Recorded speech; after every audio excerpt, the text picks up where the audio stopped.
Good morning, students. Today we will study chapter 14, Atmospheric Pressure and Winds. Air is a physical substance, but we cannot see, hear, and we cannot touch it, but we can feel it. Air is a mixture of several gases present in the atmosphere, and it has its own weight. Air exerts pressure on the Earth's surface, and this pressure is known as atmospheric pressure. So the definition of atmospheric pressure is the force per unit area exerted against a surface by the weight of the air above that surface. The average atmospheric pressure at sea level is 1013.25 MB or 760 millimeters. Air has a weight.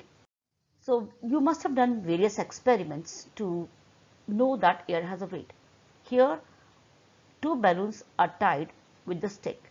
One balloon filled with air and the other balloon without the air. So the empty balloon is hanging upward, and this side the balloon is heavier, so hanging downward, and this proves that air has a weight. Now, atmosphere, or you can say atmospheric pressure, decreases with the height, because in the previous chapter we have studied already that atmosphere has layers, and these layers, they are forming a concentric circle around the Earth's surface, and these layers of the atmosphere exerts their pressure on the Earth's surface due to the Earth's gravity. Means Earth's gravity pulls the different layers of the atmosphere, and that is why the pressure decreases with the height. Atmospheric pressure is an important factor in producing changes in weather. Contrast in temperature cause change in air density. Means lower is the temperature, pressure is high. Okay, and when the temperature is high, like when the boiling water is there, the steam is hot, it goes up. So pressure will be low. And this means the change in temperature causes variation in the pressure, and pressure is responsible for the movement of the air, that is horizontal movement of the air. Horizontal movement of the air means the movement of the air parallel to the Earth's surface, and this movement of the air is known as winds. Now winds, because they always move from high pressure areas towards the low pressure areas, means from the colder regions to the hotter regions. So they are capable of transferring the heat from one place to the other place, thus help in the occurrence of precipitation and affect both temperature and humidity. Children, atmospheric pressure is normally expressed in millibars, and the variation in the pressure are shown on the maps by means of isobars. Isobars made up of two words. Iso means equal or same, and bar is the unit of pressure. So isobars are the imaginary lines which joins the places having same atmospheric pressure. And now the instrument used to measure atmospheric pressure are, there are two instruments. One is mercury barometer, which has mercury, means the level of mercury will rise up to a height of 760 millimeter at the sea level. Okay, so and the second one is Android barometer without the mercury, but it has a airtight metal container with thin side, and when the air pressure increases, the side bend in, and when it is decreases, the sides bend out. Pressure gradient. Pressure gradient is defined as the decrease in pressure per unit distance in the direction in which the pressure decreases most rapidly. In other words, the rate of change of atmospheric pressure uh, between 2 points on the Earth's surface is called pressure gradient. On the weather map, pressure gradient is shown with the help of isobars. Means when the distance between the isobar is more, the pressure is gentle. Means the winds will blow slowly. And when the distance between the isobar is more, winds will move fastest, hence the pressure gradient is steeper. Now children, factors affecting the atmospheric pressure: temperature, water vapor, Earth's rotation and elevation means height. Let us now first factor is altitude, means atmospheric pressure decreases with height or altitude, and the decrease in pressure is about 1 centimeter of mercury for every 100 meter of ascent. The atmospheric pressure is highest at sea level because of the concentration of atmospheric molecules at the sea level due to the Earth's gravity, and this goes on decreasing with the increase in height as the molecules become rarefied. The fewer number of less molecules at higher altitude means fewer molecules collision and a decrease in air pressure. Since the atmospheric pressure is highly compressible, the overlying layers exerts pressure on the low-lying layers, so exerting its pressure on the Earth's surface. As the pressure decreases, the amount of oxygen level also decreases. That is why mountaineers, they used to carry oxygen cylinders with them when they climb on the mountain. And even they feel decompression sickness when they have to switch from the higher pressure to the lower pressure. Next factor is temperature. So when the temperature is high, air is warm. Okay, means the pressure will be low. Here, when the temperature is low, the cold air means high pressure. For example, when you are boiling water, it turns into steam and goes up.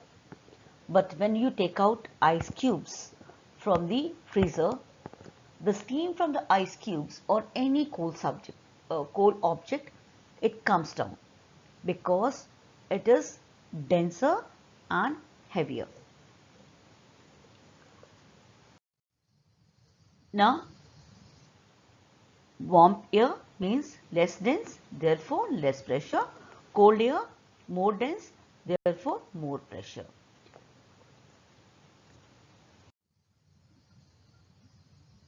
Temperature and pressure, they have inverse relationship on the Earth's surface, means horizontally temperature and pressure have inverse relationship.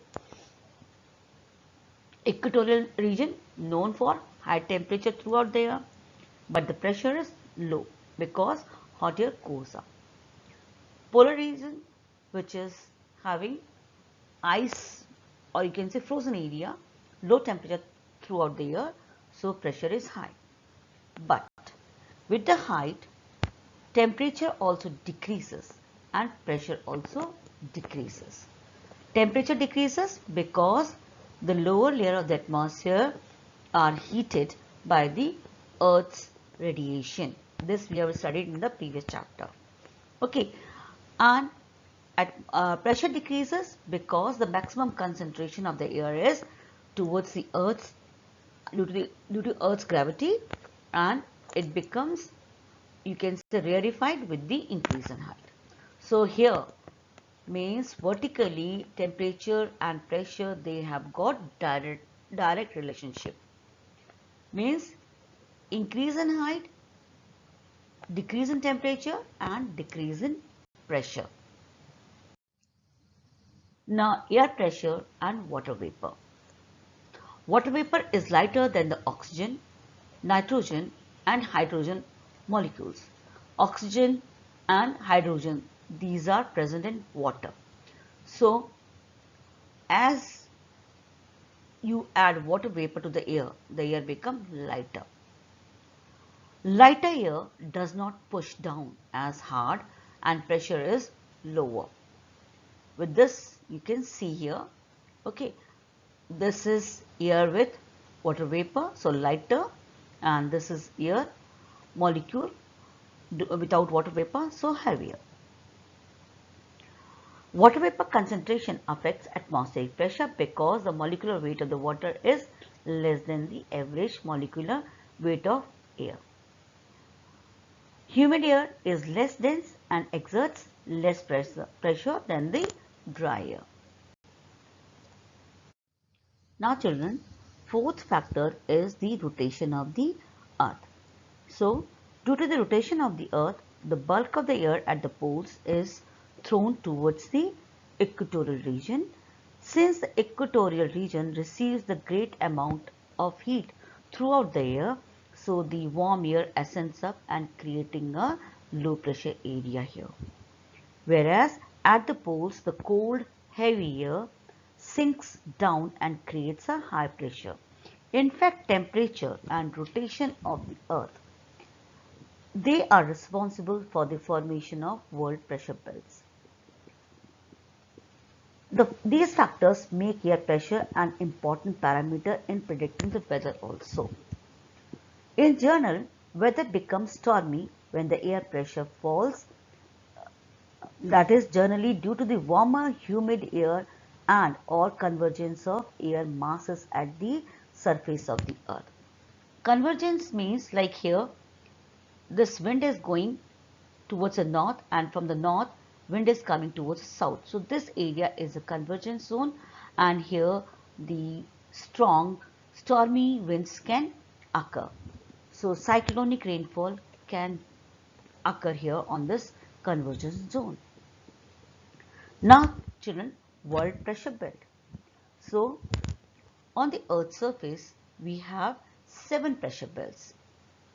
Equatorial low pressure belt, which extends between 5 degree to 5 degree north to 5 degree south latitude, means on both the side of equator.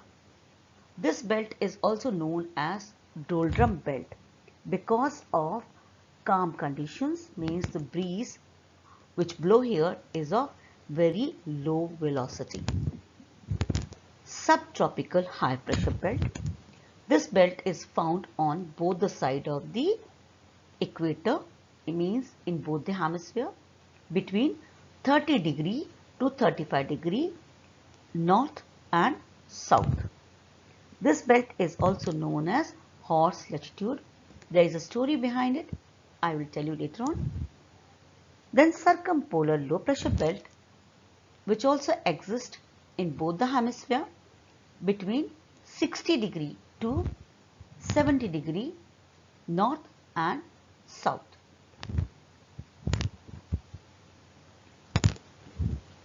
Then polar high pressure belt, which is found around the poles, that is 70 degree north of the equator and 70 degrees south of the equator.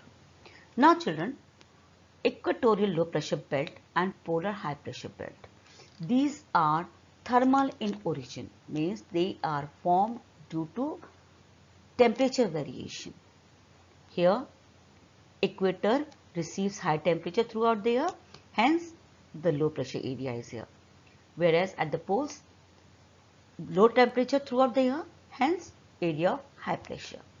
But the circumpolar low pressure belt and the subtropical high pressure belt, these are dynamic or these are created. Okay, how? Due to the rotation of the earth, the wind is thrown northward from the circumpolar low pressure belt towards the north pole and towards the south pole also. Okay, so here at the polar region, what happened? The cold wind from the north and warm wind from the south, they converge. Hence, this warm wind makes the cold wind warm and it goes up, so creating a low pressure area here. But the cold wind, comparatively cold wind is here, so here it subsides down, okay, and the equatorial warm wind which goes up becomes cooler and it subsides here, so creates a high pressure area here. Now, shifting of pressure belts, because sun shifts between the two tropics, Tropic of Cancer and Tropic of Capricorn. Okay, so the pressure belts also shifts from their actual position 5 degrees northward or 5 degrees southward. Let's see, on 21st March or 23rd September, sun always shines over the equator. So this pressure belt is between 5 degrees north to 5 degrees south. But when after 21st March, sun goes towards the Cancer, all the pressure belts will shift 5 degrees northward from their actual position, means now 0 to 10. Okay, this is equatorial low pressure belt, and subtropical high pressure belt from 35 to 40 degrees, like this. Then again sun will come at equator, that is on 23rd September. So the pressure belt will come to their original place. Okay, then sun will shift towards the Capricorn. So pressure belts will shift southward from their actual position 5 degrees south. So this is what is the shifting of pressure belt. I hope chapter is clear. Thank you, children.